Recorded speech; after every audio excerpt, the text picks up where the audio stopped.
Bueno, lo hemos visto durante todo el programa. China creció menos de lo esperado en el primer trimestre y sus consecuencias no se demoraron en llegar hacia el resto del mundo. Para nosotros es un tema importante, es el principal consumidor de cobre a nivel mundial. Vamos a analizar los efectos que podría tener durante esta semana estas noticias que llegan desde Asia, también otros temas locales, junto a Nathan Pincheira de Banchile Inversiones. Muchas gracias por estar con nosotros, Nathan. Bienvenido. Gracias a ustedes por invitarse.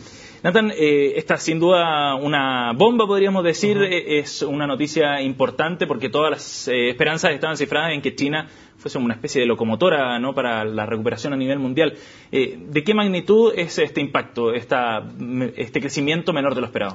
Sí, bueno, la verdad es que esta noticia se dio en la madrugada de este lunes y la verdad es que fue recibida, al parecer, con bastante impacto, no solo, digamos, en lo que en términos macro se refiere, sino, digamos, también su aspecto financiero. Y en ese sentido, si es que uno mira, el mercado hoy día estuvo cayendo en términos generales, y en especial si es que uno mira qué es lo que está pasando con los precios de los commodities en general, digamos, casi todos cayendo, incluyendo, por ejemplo, el oro, plata, y que son, digamos, commodities que en situaciones como estas son los que de alguna manera empiezan a subir, servir como refugio, etcétera, pero hoy día vimos la mayoría de los commodities cayendo, incluyendo también el cobre, incluyendo también el petróleo. ¿Qué es lo que pasó? En realidad, China presentó una tasa de crecimiento de un 7,7%, algo más bajo de lo que se estimaba, que era un 8%, y esto hizo que, de alguna manera, también las perspectivas para el año bajaran. Algunos bancos de inversión, que son los que al principio hicieron su cambio de estimaciones, rebajaron, por ejemplo, desde 8,4 o de 8,2% en el año a cifras ya abajo del 8%, en torno al 7,9, 7,8%. Entonces, no solo, digamos, este dato remeció lo que pasó en este trimestre, sino también, al parecer, según, digamos, las estimaciones, podría tener también impacto en el resto del año en términos de velocidad. Ahora, ¿qué tan grave es ese recorte, esa baja en las proyecciones? Sí, y eso a mí me parece fundamental, porque hay que ponerle un poco en contexto. De alguna forma, el crecimiento no fue 8, pero 7,7% en un país que viene creciendo, digamos, en niveles superiores a eso durante, digamos, 15 años, 20 años. Entonces, hay que considerarlo, hay que ponerlo en contexto cuánto de esto en realidad es grave, cuánto de esto, digamos, puede obedecer a factores puntuales, cuánto de esto puede obedecer al tema europeo. Para simplemente poner un orden de magnitud, no hay que olvidar de que China está viviendo un proceso importante en términos demográficos, o sea, migración campo-ciudad, que recién el año pasado, digamos, superó la población en las ciudades a la del campo, una cosa similar a la que en Chile vivimos en los años 50, más o menos. Y esa situación y ese proceso requiere, según diversas estimaciones, un crecimiento por lo menos de China de un 6,5%. O sea, China necesita crecer ese nivel para, digamos, absorber en las grandes ciudades a esta gente que está migrando desde el campo. Entonces, digamos, tasas de crecimiento por sobre eso simplemente siguen siendo algo de motor, o podrían seguir manteniendo los niveles de precios de commodities altos. Y para lo último, en términos cuando uno habla de este hard landing o aterrizaje un poco más forzoso de China, la verdad es que las cifras ahí estaríamos hablando de niveles de 7,5% hacia abajo, y al parecer lo que hemos visto, tampoco hay que quedarse solamente en el último dato, sino también qué es lo que pasó el trimestre pasado, qué es lo que estamos viendo en 12 meses, etcétera. Eso todavía no lo estamos viendo, Por supuesto que hay un tema de producción industrial un poquito más baja, pero, digamos, la inversión en infraestructura y también todo lo que tiene que ver con ventas del retail sigue, digamos, bastante alto en China. Ahora, ¿qué se puede esperar para las próximas semanas en términos de comportamiento del mercado, digamos, de las reacciones en general? No estoy hablando de temas bursátiles, pero la reacción en general, ahí se va a ir digiriendo un poco más y se va a desmenuzar quizás esta cifra, pero uno podría esperar que repercuta de forma negativa, por ejemplo, en la situación europea. Yo creo que lo primero en términos de confianza, por ejemplo.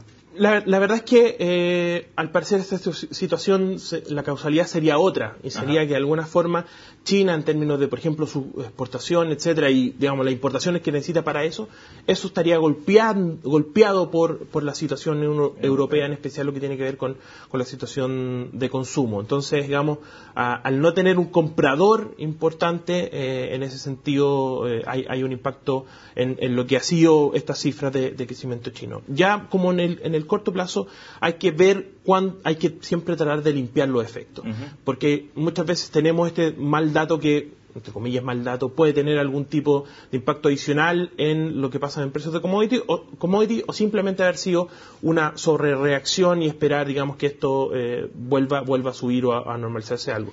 No hay que olvidar también que hubo un importante banco de inversión que también publicó un informe respecto a commodities que también era algo pesimista, por lo tanto se pueden haber mezclado estos dos efectos y de alguna forma eso estaría golpeando hoy día, pero podríamos seguir observando una recuperación hacia mitad de semana. Hoy día veíamos que había caído con fuerza el cobre precisamente, por tanto es todavía muy temprano, muy apresurado sacar conclusiones respecto hacia dónde pueda ir el dólar en términos de corto, mediano plazo a raíz de esta cifra de China, ¿no? Sí, bueno, hemos tenido si vemos los últimos 7 días en términos de comportamiento de la divisa, bastante movido. O sea, primero, el viernes comenzó un proceso de caída importante, provocado por algunos instrumentos financieros que permitieron a inversionistas extranjeros invertir en renta fija local. Si nosotros vemos las tasas hoy día que nosotros tenemos en el mercado de renta fija local son muy atractivas en términos globales y eso de alguna manera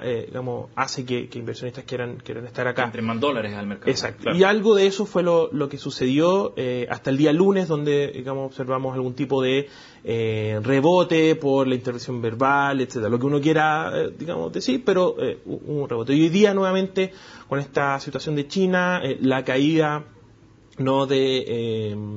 del cobre, sí. Estamos viendo nuevamente un rebote. La verdad es que nosotros en el corto plazo, como tú tienes todas estas noticias flujo, de alguna manera es difícil estar proyectándolo y eso no me corresponde a mí, le corresponde a otra gente que hace esa pega. Pero ¿qué estamos viendo un poco para mediano plazo? La verdad es que definitivamente las fuerzas no solo de recuperación mejoran en Estados Unidos, China que de alguna manera se desacelera pero no tanto, etcétera, nos hacen proyectar de que el tipo de cambio de todas maneras podría estar en niveles más altos en los próximos 6 meses. Se nos va el tiempo, pero quería dejar los últimos minutos para analizar un tema que va a ser importante, que yo creo que ha ido cobrando fuerza. La discusión que hay a nivel de analistas, a nivel de los economistas sobre el IPC. Hay algunas posturas que dicen que quizás el IPC podría estar mal calculado. ¿Es esto una excusa? ¿Estamos tratando de buscar una excusa como para ajustar las proyecciones del mercado que han sido erradas? ¿O efectivamente hay que revisar la manera en que estamos calculando la inflación? Sí. Es importante hacer la separación, creo yo, de cuáles son dificultades dados el método con que se calcula el IPC y otras cuáles son las restricciones o limitaciones que tiene el método propiamente tal. Partiendo por lo segundo, la verdad es que no hay que olvidar que el IPC se basa en una canasta que se toma en un año con un nivel de consumo promedio, ¿no?, de una familia. Y eso, por supuesto, que hoy día en la economía es súper dinámico y empieza a cambiar. Eso por un lado. Además tiene el problema de lo que nosotros, economistas, llamamos el efecto sustitución, que no mide, por ejemplo, cuando si a ti te sube la mantequilla, tú puedes cambiarte a margarina. Claro. Sin embargo, el IPC, como está medido, no considera esos cambios. También el tema de calidad, que de hecho ha sido lo que está hoy día en discusión, de cómo, por ejemplo, ese computador que está ahí, por supuesto que en un año ese computador va a ser mucho más barato porque está relativamente obsoleto y otro computador mejor. Si tú sigues tomando el precio de ese computador, va a salir que el IPC está cayendo cuando claro. El similar o el computador similar en realidad no necesariamente tiene que estar pasando eso. Entonces, algo de eso, es la discusión que hoy día se ha tomado en la agenda. Se nos acaba el tiempo, pero ¿tú crees que es urgente hacer una revisión y abordar este tema de manera un poco más seria y más formal? Es necesario hacerlo, se va a hacer, pero a mí me parece que no solo esto son las cosas que tienen que revisarse, también hay un tema de transparencia en cuáles son los precios que de alguna manera se están tomando, imputación de ciertas, perfecto. Por ejemplo, caídas de tarifa eléctrica, etcétera, que de alguna manera de repente uno tiene que estar jugando ahí tratando de hacer supuestos que en realidad no necesariamente son la variación de precios del mes. Nos queda abierta de todas maneras el tema para una futura entrevista más en profundidad, un tema que sin duda va a estar en la agenda en la próxima semana. Muchas gracias por estar con nosotros. No, gracias a ustedes. Y a ustedes les damos las gracias también por acompañarnos en esta edición de Agenda Económica. Ahora los invito a que sigan junto a la programación de CNN.